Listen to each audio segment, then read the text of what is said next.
Let's see what we've got going on. I've got an update. Ready for an update?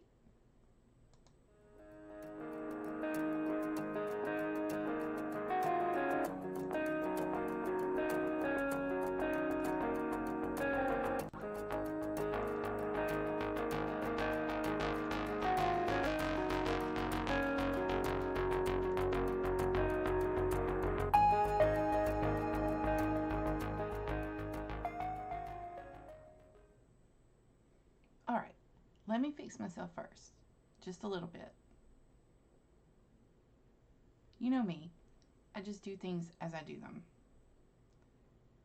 And right now I'm looking for my webcam. There it is.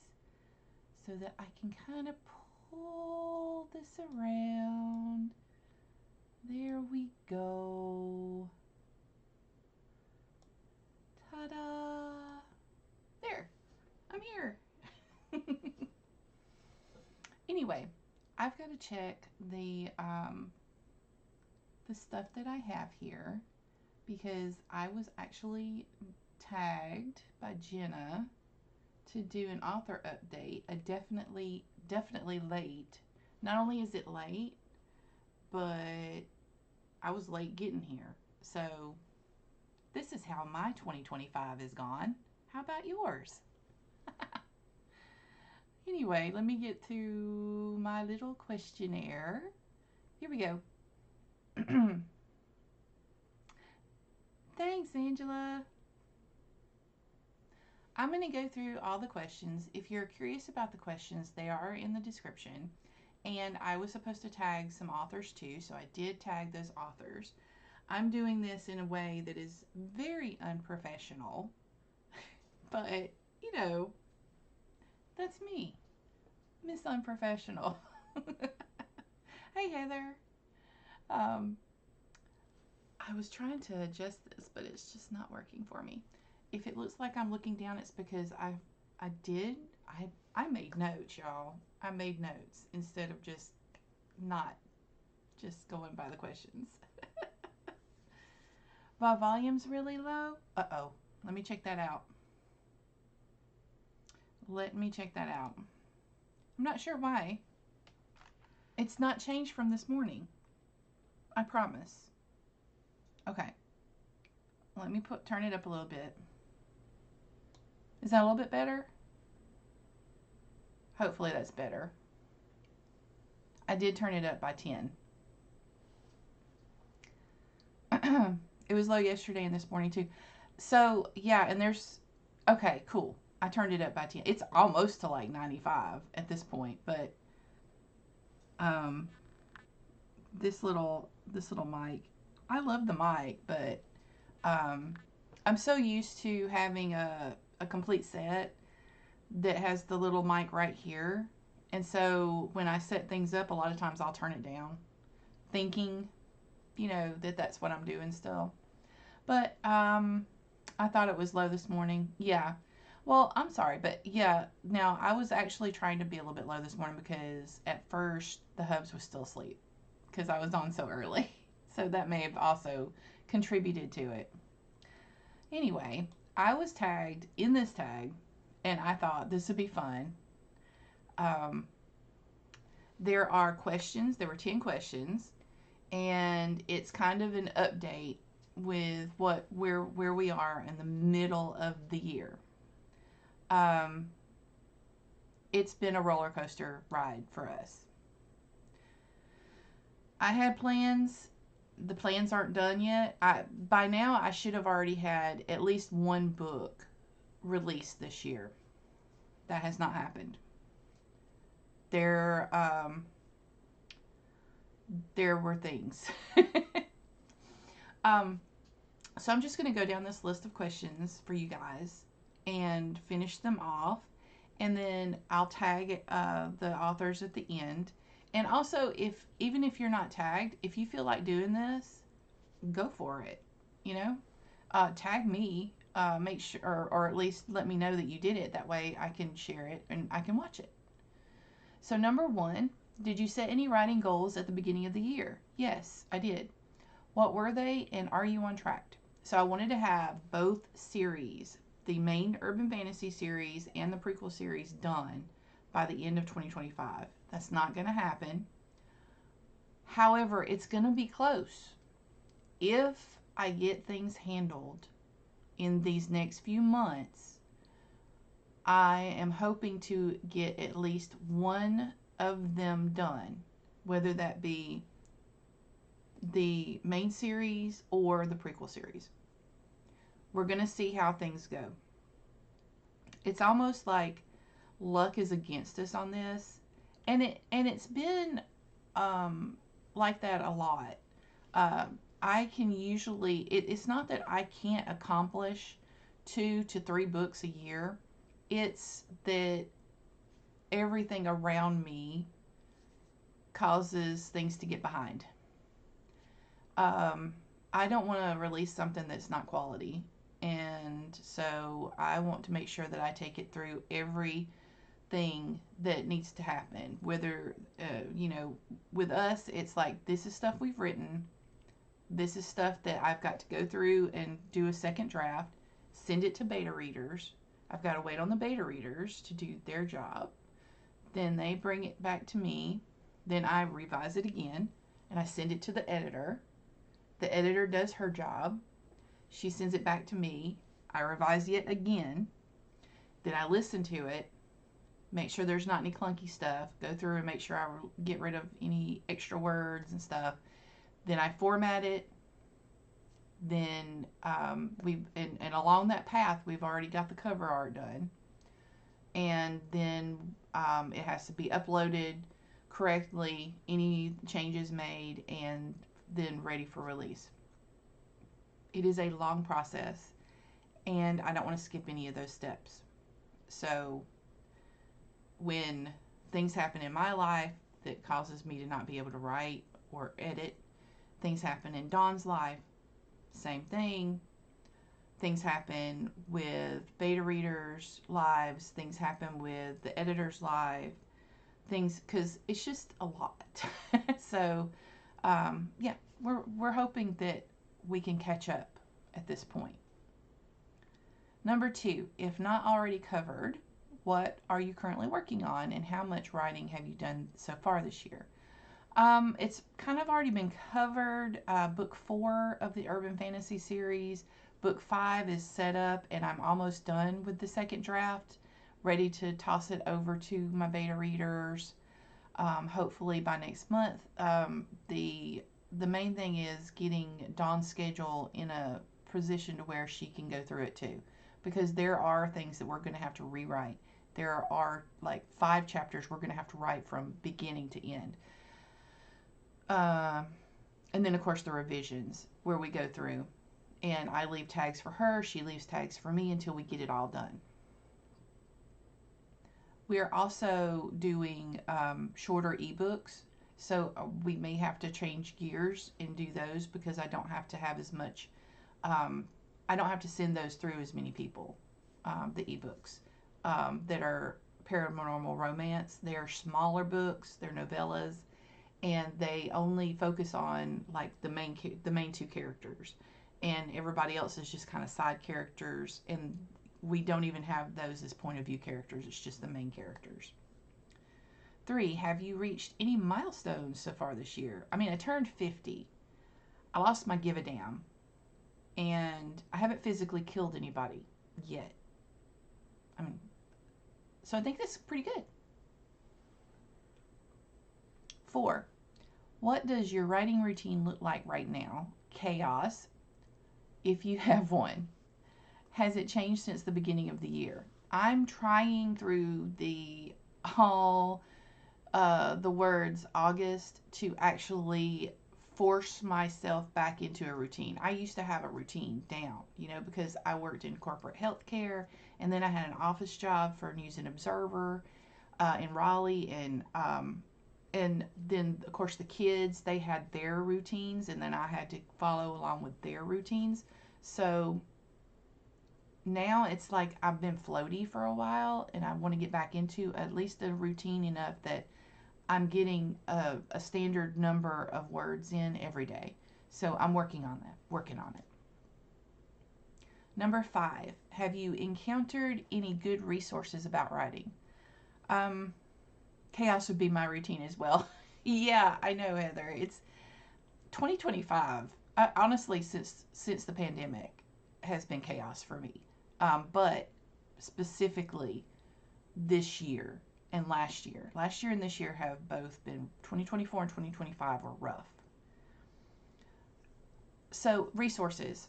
I'm always, the first thing I pop up is Heart Breathings, the mentorship aspects of it with so many different types of authors there that you can ask questions from and free advice. You don't have to take advice, but you listen to free advice, okay? It was my introduction to the authoring community and getting HB90 and then modifying it, which again, 2024 and 2025 have been chaos. Part of that problem has been that I got away from doing any kind of time management for myself. So I'm trying to take that into consideration. And, you know, they help, Publish and Thrive helped me get on the track to complete my passion projects. Um, I suggest becoming part of any non-toxic author communities. I'm also part of Right Now with Jerry Kaufman. I'm part of On the Wings for Writers. Um, so S.A. Crow is the owner of that, although she's like super, super nice. And everybody in there is just really, really nice and helpful. There are so many things in their Discord.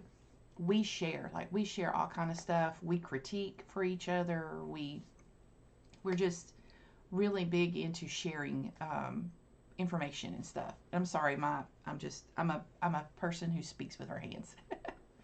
um, but just don't don't feel like you have to join everything, but look around, find out if there are groups of authors to hang out with, to learn from.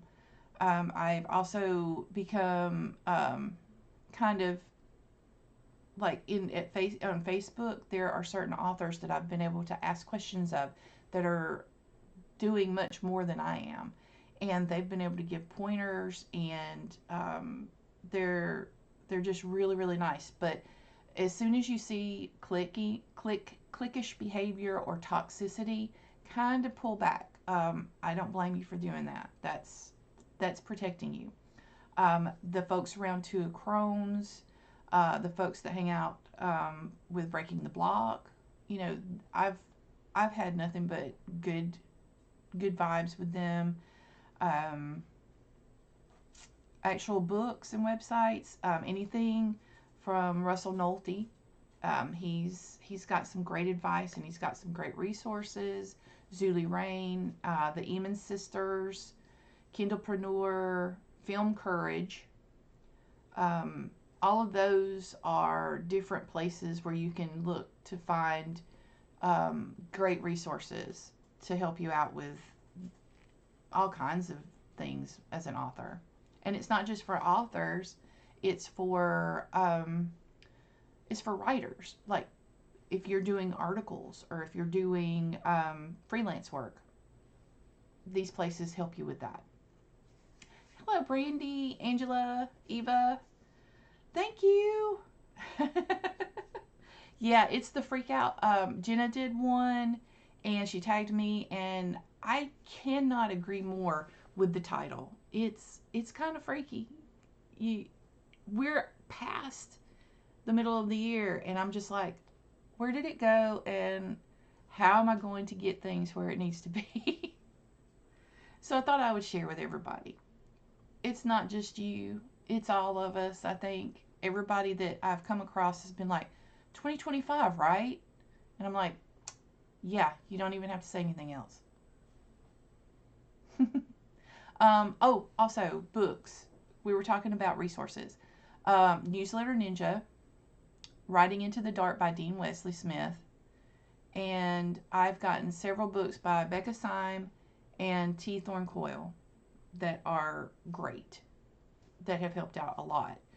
Not only as resources, but also as authors who kind of confirm how I write is okay, and kind of goes further there. And that helps when you hear somebody say, hey, I do that too. That helps. 2025 has no chill. Absolutely, Eva. No chill.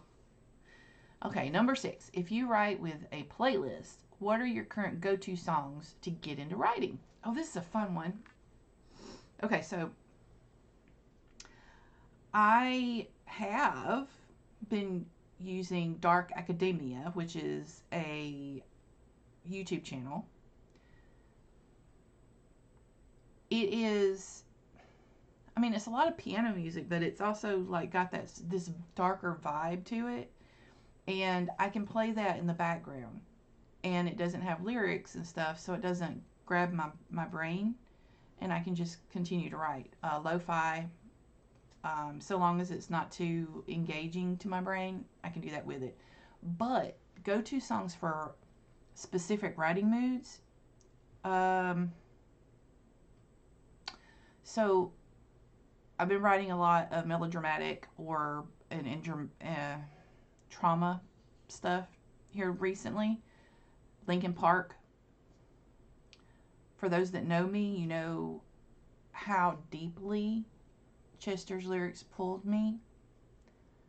When you mix it with Mike's additions and the rap, the other music, it really hits me. There are certain songs that are by Linkin Park that I cannot listen to without crying. So those have been very helpful for these specific chapters that I've been going through. Disturbed, that's a good one. Their version of the Sound of Silence is breathtaking.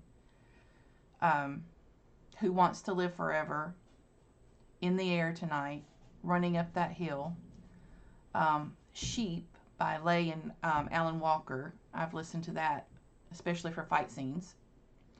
And Play with Fire by Sam Tinez. Another one that's kind of new that really, really gets me in the mood to write Sebastian and Cineas is Daylight by David Kushner. And Too Sweet is kind of my thing, my go-to for Cineas and Gabriel. So Too Sweet by Hosier. Those get played on repeat sometimes. And I have playlists on YouTube. I also have playlists on Spotify. They are linked through I think they're linked through my website too. So if you're ever curious, I add stuff to it here and there. I was trying to think if there was something else, but those are the ones that really, really stand out to me. So I think I'm just going to leave that there. Number 7, toughest moment related to your writing so far this year. Oh, have you listened to anything from Citizen Soldier? Yeah, that's good too. That's a good mention. Also, Hidden Citizens. And so the reason I mentioned those, and like Fleury and Sam Tinez and Tommy Prophet, they do some really epic versions of classics. I know. I hate that my music is called classics now, but it's true. They do some epic versions of those, so look those up. Anyway, back to this. Toughest moment related to your writing so far this year. I'm going with things included in the writing because I already had to face understanding that nothing ever goes as you plan it. And I just needed to learn to adapt because I feel like I'm rolling down that hill on the BMX bike and hitting the pothole this year. So we already know that's going on. So something that hit me hard within my writing was rewriting a specific death scene. I don't think I'm going to read what I wrote. I don't think I paused long enough to truly appreciate the moment in that scene when we wrote it the first time. This time I really let myself feel it. And I had My Immortal playing in the background for that. Um, and writing, no spoilers, but there's also a specific scene wherein a character who represents a very bold, confident hope has everything ripped away from him. And that scene was really tough because of personal experience and also just working through how much more it affected our character because of who he is and who he loves. The villain took his security and who he was in one act and then topped it off with trying to take everything else that he had.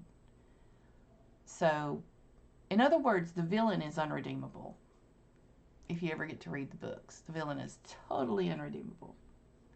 Um, but yeah, those were the tough writing moments for me in this.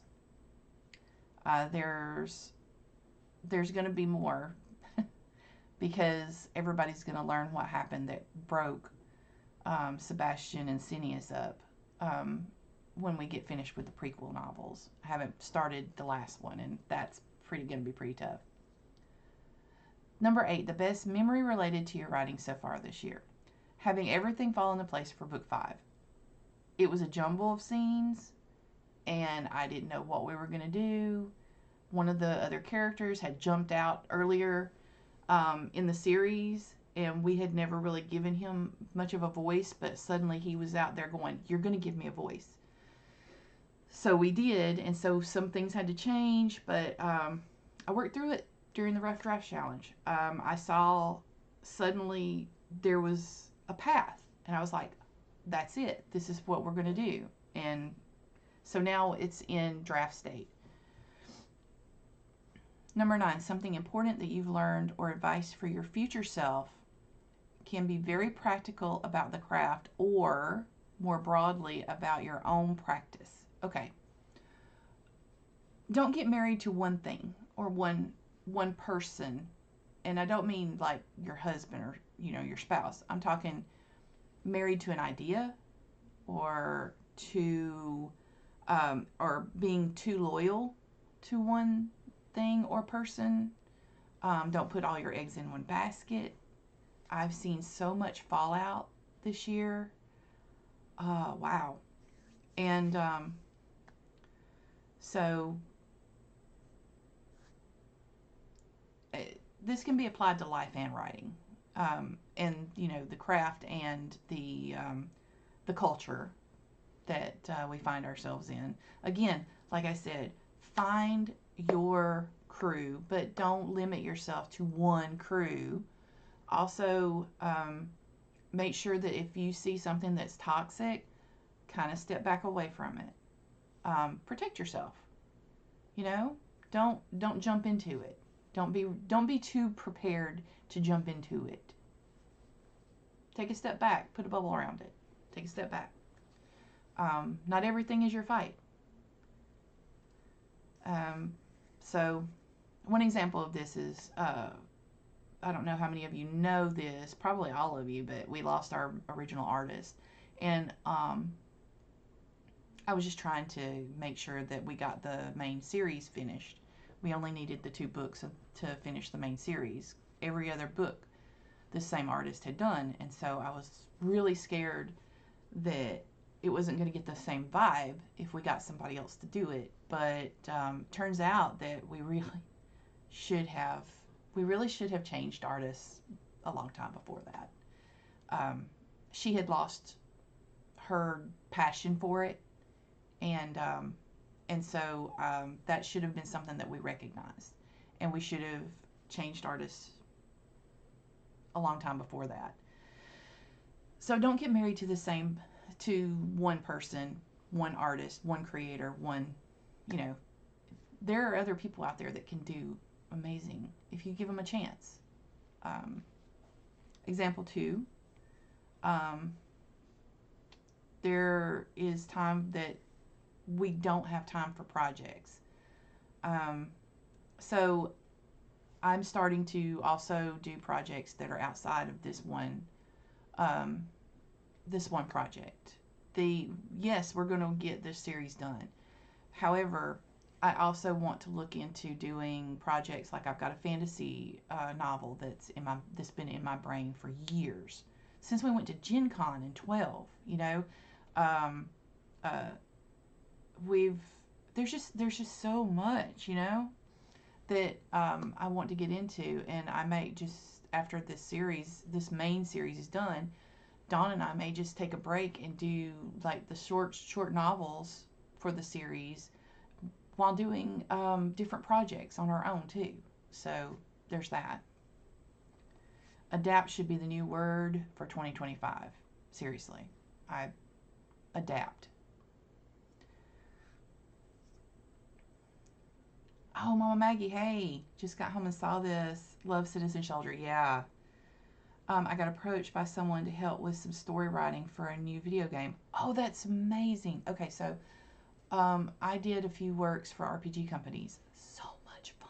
So much fun. If you get a chance to do stuff for video games or tabletop RPGs and stuff like that, do it. Just for the experience, even. It's fun. Um, when you get all those different types of creative people's and minds coming together, it's great. All right, so I'm at number 10. So let me go ahead and do number 10. What would you like to accomplish with your writing during the second half of the year? My main goal is to get these series done. There's so much that you could do, or at least in my mind, there's so much I can do once I have the main urban fantasy series and the prequel series done. Kickstarter, for instance. I want to do special editions. I want to look into getting funding for audiobooks. I want to be able to take the full series with me everywhere and go through events like Jenna is doing, for instance. She's hitting up events and scheduling book signings. I want to do that. We've we talked about earlier, actually, James and I were talking about possibly looking into the idea of creating something in the Triangle area for authors, indie authors in particular, book signings, an event so that we can advertise it and get lots of people to come through and discover their new favorite author. You know, um, it's it's better if you have at least all of the main series done. So that's why I want the rest of this year to be focused on getting that main series done and possibly a couple of the side stories done. And that way I've got plenty to give out before I get started on other projects. So that's my focus. That's my goal for this year. We still have so many stories to tell that's in this world, but those stories can be smaller side stories, episodic stories, serial stories, um, and even there's a couple more series that can come out of it. But I would like to get this part done as the base of the pyramid, and then work up a little bit, be a little more gradual instead of so tight on a schedule. So, hey Rita, Jenna tagged me too. I need to make a video for this tag. Yes. Um, Gotta love typing around a cat. Yeah. But